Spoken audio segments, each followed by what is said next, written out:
Viewers, my first story on Defence Pulse is about the ultimate showdown in the skies. Two of the most powerful 4.5 generation fighter jets are now sharing the same Egyptian skies. China's heavyweight J-16 is flying against French-made Rafales in a rare combat drill simulating actual combat conditions. And this offers a glimpse of how the two machines will stack up against each other. For India, this is more than an air exercise. It is a window into the fighter China could eventually put into Pakistan's hands. Take a look at this report.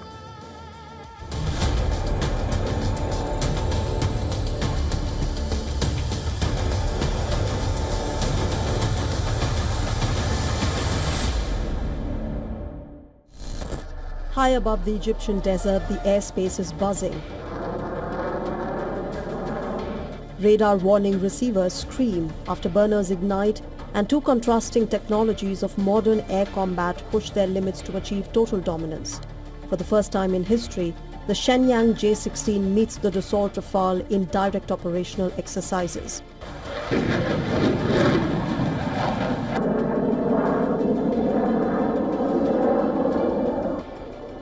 There is no official scorecard, so who wins?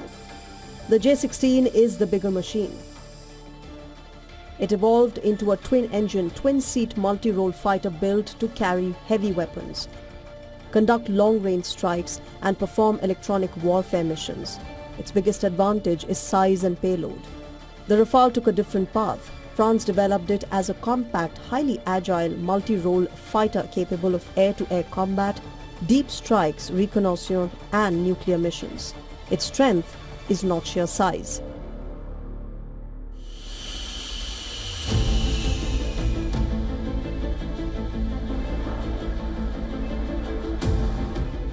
Now, Rafale's real strength is its combination of sensors, electronic warfare, weapons and agility packed into one aircraft. When it comes to weaponry, while the Rafale is equipped with the deadly Meteor beyond visual range missile,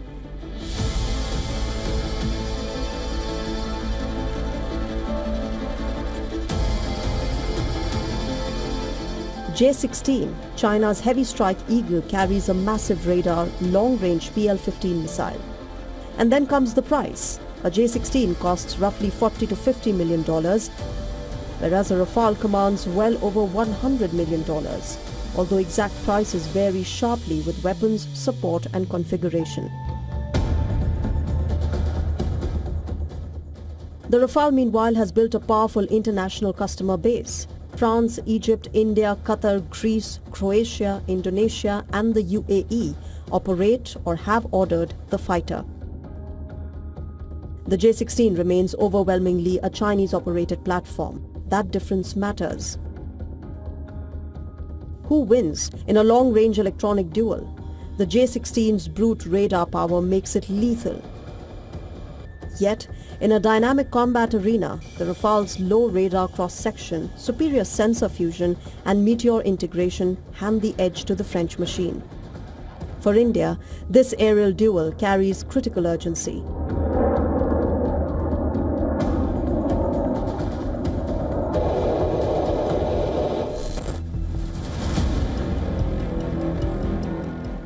China is already deploying advanced fighters right across the northern frontier.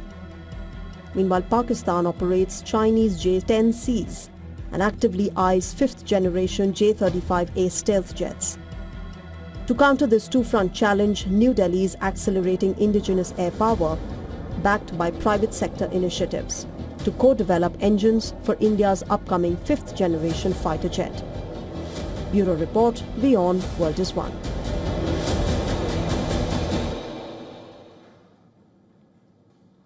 And joining me on the show to discuss this further is Air Marshal Nagesh Kapoor. He was India's Vice Chief of the Air Staff during Operation Sindoor. Air Marshal Kapoor, absolute pleasure having you here with me on Defence Pulse. Thank you so much for making time. Starting right off, sir, in these combat drills, this is the first time that China is going to be pitting its fighter jets against the Rafale in actual combat conditions. What kind of information do air forces gain in such drills about a competing aircraft? Thanks, Shivan. Thanks for having me. Firstly, a little bit of a correction. I was not really the Vice Chief of Air Staff during Ops Sindoor. I was then the Air Officer Commanding in Chief of Southwestern Air Command, but that's besides. Specific to your question, the kind of information that opposing air forces could glean from such realistic combat exercises, as you call it, depends solely on how the exercise is constructed. So before the commencement of any such international exercise, there are detailed meetings that are held. We call them conferences here in India.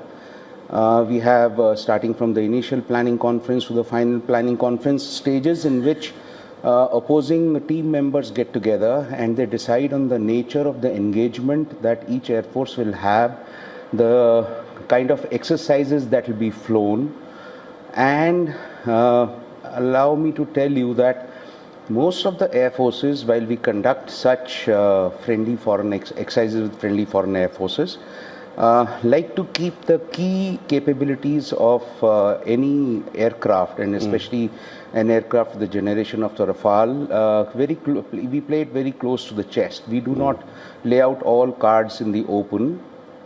And specifically, the information that the other Air Force might glean would simply be how does the aircraft look in the air, how much does a rate of climb does it have, how does it compare with respect to, in this case, let's say the Chinese J-16s, how does it turn, how does it look on my radar.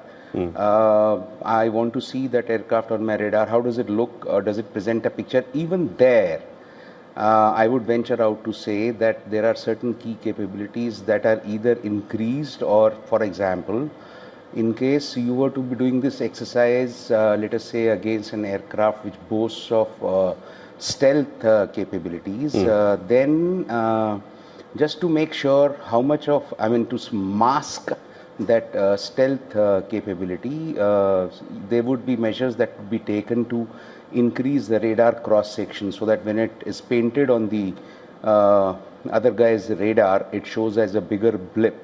So there is a lot of this construct. There are very key capabilities that people will not want to share, right, such as the electronic warfare, etc. Air Marshal Kapoor, any key areas of interest you feel that China would be trying to assess the Rafale on during the course of these simulated war drills?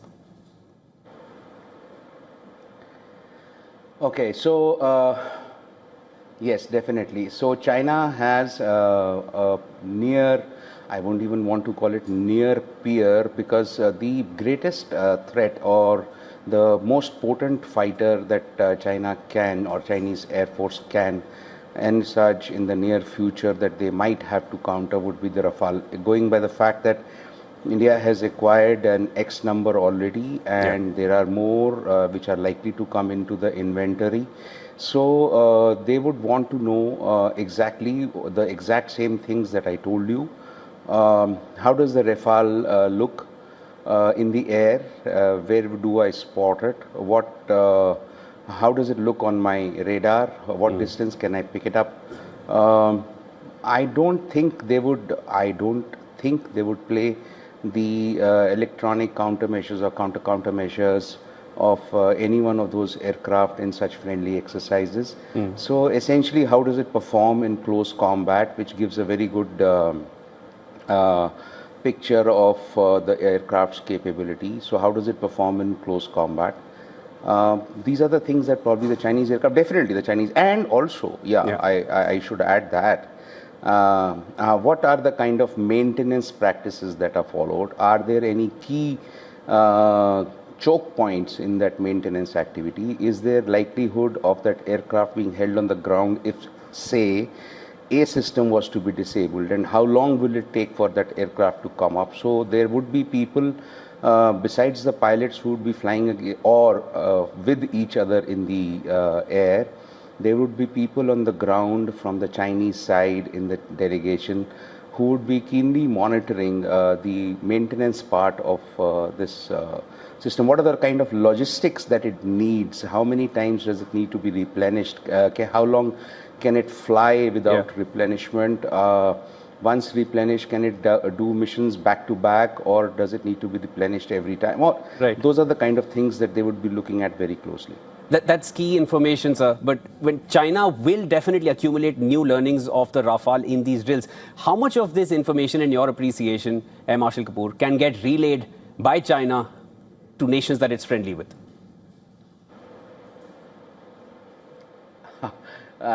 It is a given.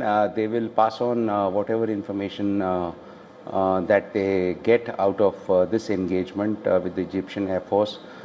Chinese have kind of had this first exposure against, like you brought out yourself, against the latest Western aircraft, I think for the first time. I don't think before this they've had exposure to exercises besides the ones that they fly with Thailand or maybe one or more country. So they would have got this information, and higher than the mountains and deeper than the seas, they have some friends. Their friendship goes beyond that, and so it would be very fair to presume that they would share this information. Absolutely, yes, they would. I mean, Pakistan extended them the same favor when American helicopter came down in the backyard of Osama bin Laden in the month of May 2010 or 2011, if I'm not mistaken. Somewhere thereabouts. So Pakistan extended that favor to them, and it could be payback time for the Chinese Air Force this time. That's very interesting. When it comes to stealth jets, China's stealth jets, they are reportedly in close proximity with India. How does the Indian security apparatus really react to this? We are keeping a track of their movements. If you're specifically talking about the report that came in, I think last month or the month before last, wherein some of these jets were seen in large numbers at air bases which are right across. I think Hotan was one of them.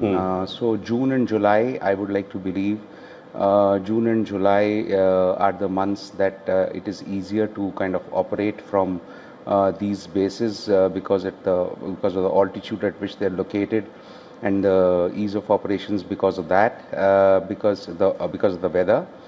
And we just need to wait and watch whether this becomes a regular deployment, or is it just operation and operationalizing of that base during that period, which is more conducive as far as weather is concerned. Understood. And finally, let me also get your assessment, sir, on China's stealth jet surge. Should India be worried?